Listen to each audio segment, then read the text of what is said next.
क्या अपडेट है आपके केस में सर? जिस तरह लगातार जो है पुलिस का आपका नोटिस जो मिला हुआ है, उसके बाद क्या हुआ, अपडेट क्या है आगे? कोई अपडेट नहीं है। लगातार जो है मैं सूरजपुर कोर्ट के चक्कर लगा रहा हूँ और पिछले 2 दिन से एडीएम को ढूंढ रहा हूँ, लेकिन जो एडीएम साहब है वो मिल नहीं रहे हैं। मैंने इसमें डीसीपी साहब से बात करी कि डीसीपी साहब एडीएम साहब से मुझे मिलवाइए, कम से कम मेरे केस को जो है, जो उन्होंने नोटिस जारी किया है उसमें जो है उसको निरस्त करें। अगर वो निरस्त नहीं करते हैं तो कम से कम मुझे रिटर्न में जवाब दे दें। अगर वो रिटर्न में मुझे जवाब दे देते हैं तो मैं सीधा इलाहाबाद हाई कोर्ट चला जाऊँगा। मैं इलाहाबाद हाई कोर्ट इसलिए नहीं जा रहा हूँ कि पहले कम से कम सूरजपुर कोर्ट जो है वो इसको फाइनल कर दे कि वो यहाँ से इसको निरस्त नहीं करेगा। मैं सीधा इलाहाबाद हाई कोर्ट का दरवाजा खटखटाऊंगा। मैंने आपको पहले भी बताया था कि उसके बाद मुझे सुप्रीम कोर्ट जाना है, लेकिन पिछले 3 दिन से जो है एडीएम साहब जो है वो वहाँ पर कोर्ट में नहीं बैठ रहे हैं और लगातार मैं उनको ढूंढ रहा हूँ कि एडीएम साहब कहीं मिल जाएँ तो मैं उनसे पूछूँ कि भाई मेरा रिकॉर्ड क्या है, कौन सा मेरा क्रिमिनल रिकॉर्ड है जिसकी वजह से आपने मुझे नोटिस दिया है। ना तो इसको कोई बताने के लिए तैयार है और ना ही कोई प्रशासनिक व्यक्ति ने अभी तक मुझे कोई रिटर्न में जवाब दिया, क्योंकि लगातार मैं मीडिया से बातचीत कर रहा हूँ। अखबार ने इस खबर को अभी तक छापा, लेकिन किसी भी तरीके से बाई पोस्ट कम से कम जैसा आपने मुझे नोटिस भेजा था इसी अंदाज में आप मुझे जो है जवाब भेज देते तो आखिर तो मुझे तसल्ली हो जाती, लेकिन कोई किस तरीके से तसल्ली वाला जवाब नहीं मिल रहा है। इससे साफ पता चल रहा है कि पत्रकार की आवाज़ को दबाने की कोशिश जारी है और इस कोशिश में जो है लगातार वो लोग लगे हुए हैं। लेकिन लगातार उन तमाम पत्रकार साथियों का धन्यवाद, आप लोगों का धन्यवाद जो लगातार इस आवाज़ को उठा रहे हैं और एक परिवार के तौर पर आप लोग मेरा समर्थन कर रहे हैं। 6 लाख का जो नोटिस आया था उसका इंतजाम कर लिया आपने? 6 लाख का नोटिस मेरे हाथ में है। मैंने ये सोच लिया है कि ना तो मैं इसका इंतजाम करूँगा ना ही तो मैं इसमें ज़मानत कराऊँगा। मुझे इसमें ज़मानत कराने की ज़रूरत नहीं है, क्योंकि मैं आज़ाद भारत का आज़ाद पत्रकार हूँ और ना ही मैं किसी से दबने वाला हूँ, क्योंकि मैं उन तमाम लोगों की आवाज़ हूँ जिन लोगों को ये नोटिस दिया गया है। उन तमाम लोगों की आवाज़ अगर मैं नहीं उठाऊंगा, क्योंकि मैं एक पत्रकार हूँ, अगर मैंने आवाज़ नहीं उठाई तो जो कबाड़े का काम सड़क के किनारे कर रहे हैं, जिन लोगों को 6-6 लाख का 10-10 लाख का नोटिस दिया गया है, मस्जिद के इमामों को 10-10 लाख रुपए का नोटिस दिया गया है, वो तमाम लोग अपनी आवाज़ कहाँ उठाएंगे और कौन उनकी खैरखाई करेगा, कौन उनकी आवाज़ सुनेगा अगर मैं एक पत्रकार होकर आवाज़ नहीं उठाऊंगा। इस वजह से मैंने इस पूरे नोटिस का जो है कंडम किया है अपनी तरफ से और इस नोटिस को जो है किसी भी कीमत पर मैं इसको तामील नहीं करूँगा और जिस तरीके से कोर्ट में मुझसे लड़ाई लड़ी जाएगी मैं तमाम कोशिश करूँगा। आप तमाम लोग मेरा साथ देते रहें इसी तरीके से, जिस तरीके से भी, चाहे वो इलाहाबाद हाई कोर्ट के जरिए हो चाहे सुप्रीम कोर्ट के जरिए हो, मैं इस नोटिस को जो है बिल्कुल भी इसकी तामील नहीं करूंगा। योगी पुलिस को आप चैलेंज करेंगे?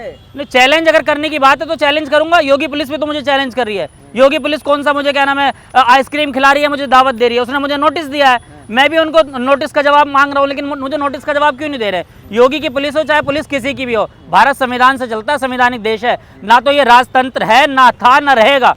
योगी जी भी अपने दिमाग में डाल लें इस बात को कि भाई मैं चैलेंज क्यों करूंगा। मैं तो नोटिस को चैलेंज कर रहा हूं। जो नोटिस मुझे दिया है ये गैर संवैधानिक नोटिस है, क्योंकि एक पत्रकार को इस तरीके से नोटिस देना, अगर आपको जो नोटिस देना था तो उसके पीछे एक कॉपी लगाते और देते, उसमें मेरा कोई सीसीटीवी फुटेज होती, कोई जो मेरे खिलाफ जो आपको नोटिस सबूत मिले हैं, क्यों नहीं दिया मेरे खिलाफ कोई सबूत? आप सबूत पेश करते हैं ना जब देते हैं आप मुझे नोटिस। और पिछले 1 हफ्ते से मैं चिल्ला रहा हूँ लगातार, जो है 5-6 दिन से मीडिया पर तमाम इंटरव्यू जा रहे हैं, आखिर मुझे जवाब क्यों नहीं दे रहे हैं? जवाब दीजिए आप मेरी बात का।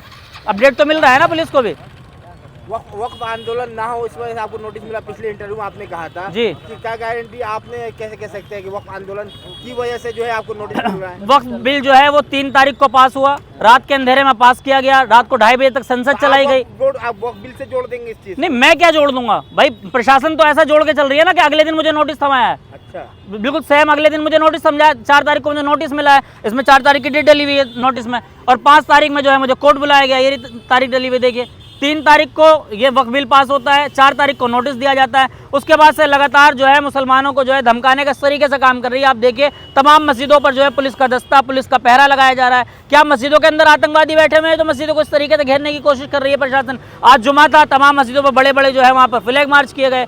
आखिर क्या मुसलमान क्या इस देश को तोड़ना थोड़ी चाहता है? मुसलमान तो इस देश का जो है बाई चॉइस इंडियन है, बाई चांस इंडियन नहीं है। मुसलमानों के पास जाने का अधिकार था लेकिन वो नहीं गए, उन्होंने इस भारत में जो है पैदा हुए और इसी भारत में दफन होंगे। मुसलमान से किसी भी तरीके से देश को मुक्त नहीं करा सकते हैं। योगी जी, आप जो जिस तरीके की राजनीति कर रहे हैं, अभी 2 दिन पहले देश की न्यायालय ने क्या कहा कि उत्तर प्रदेश के अंदर जो है कानून का राज खत्म हो चुका है। बताइए, देश की न्यायालय बोल रही है। अब एक पत्रकार पर जब इस तरीके से हमला होगा तो देश की न्यायालय का बोलना बिल्कुल ठीक है कि वहाँ पर कानून का राज नहीं है, वहाँ पर कहीं ना कहीं गुंडा राज चल रहा है। गुंडा ही तो राज है जो इस तरीके से प्रशासन जो है पत्रकारों को परेशान कर रहा है। पत्रकार नहीं बोलेगा तो कौन बोलेगा? आप हाई कोर्ट जाने की बात कर रहे हैं, इलाहाबाद जी। हाई कोर्ट, तो आपको ये पूरा यकीन है कि वहाँ से इंसाफ मिलेगा आपको? मैंने बोला ना कि एडीएम साहब मिल जाए मुझे पहले गौतम बुद्ध नगर के अंदर। एडीएम साहब मिल जाएं तो उनसे मुलाकात करूं पहले। अगर वो मेरी बात का सही जवाब दे पाएंगे तो ठीक है, नहीं तो इलाहाबाद हाई कोर्ट जाऊंगा, नहीं तो सुप्रीम कोर्ट जाऊंगा। भाई देश के न्यायालय पे तो भरोसा है ना देश के लोगों को, हमें भी भरोसा है। देश के न्यायालय जो फैसला लेगी वो बिल्कुल ठीक होगा कि देश के न्यायालय मुझे मुजरिम बताएगी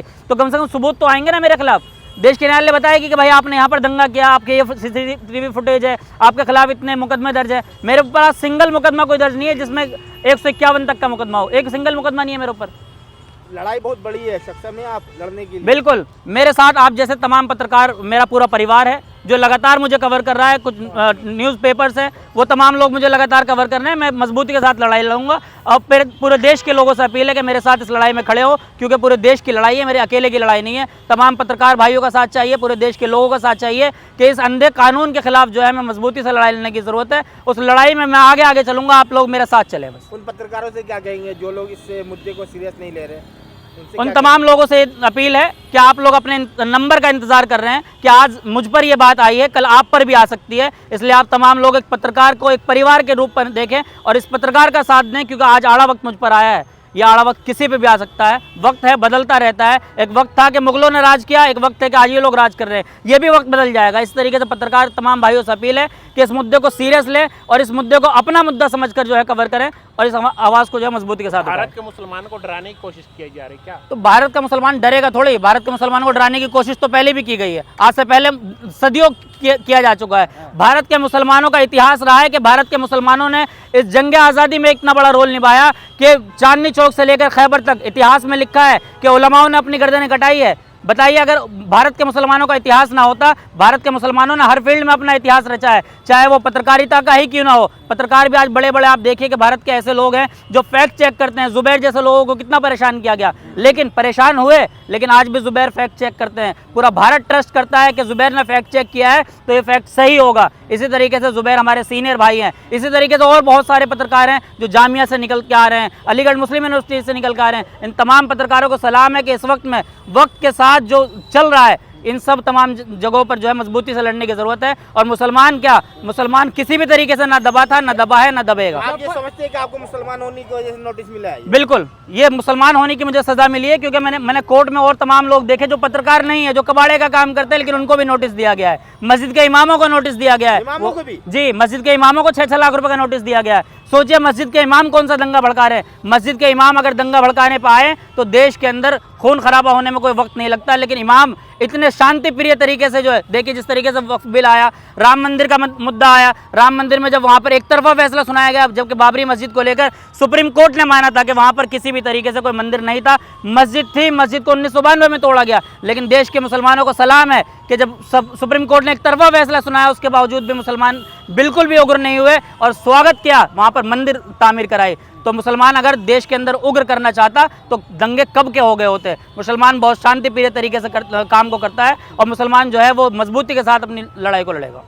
जफर सिद्दीकी इस लड़ाई में कमजोर इतना ही महसूस कर रहे हैं अगर आप लोग मेरा साथ देते रहेंगे तो मैं कमजोर नहीं रहूंगा। आप लोग इस बात का मुझसे वादा कीजिए कि जब तक मैं इस लड़ाई को लड़ूंगा आप लोग मेरे साथ रहेंगे। भारत के मुसलमान पर इतना जुल्म क्यों हो रहा है? भारत के मुसलमानों पर जुल्म तो इसलिए है ना, क्योंकि भारत के मुसलमान जो है वो कहीं ना कहीं इस वक्त पिछड़े हुए नजर आ रहे हैं। भारत के मुसलमान जो है वो बटे हुए नजर आते हैं और मुसलमानों की तादाद भी कम है, तो जो छोटा होता है उसको तो हर कोई दबाने की कोशिश करता है। तो आज यहाँ पर हम माइनॉरिटी में हैं, आज जो मेजोरिटी हम पर है वो जुल्म कर रही है। कोई बात नहीं, जुल्म का एक वक्त है, आज है कट जाएगा, टल जाएगा, कोई बात नहीं, वक्त है, वक्त बदलता रहता है। जो लोग गद्दी पर बैठे हैं उन तमाम लोगों से कहना चाहूँगा, गद्दी हमेशा एक जैसी नहीं रहती, गद्दी पर हमेशा कोई नहीं बैठा होता। आप ऐसा काम कीजिए, खासतौर पर योगी आदित्यनाथ जी, आप उस दिन को अपना याद कीजिए कि जिस वक्त आप 2009 में संसद के अंदर बिलक बिलक कर रहे थे, वो वक्त दूर नहीं है। जिस दिन आप गद्दी से उतर जाएंगे तो शायद आपको वो वक्त जो है दोबारा याद ना आ जाए, इसलिए आप लोगों पर इस तरीके से जुल्म ना करें।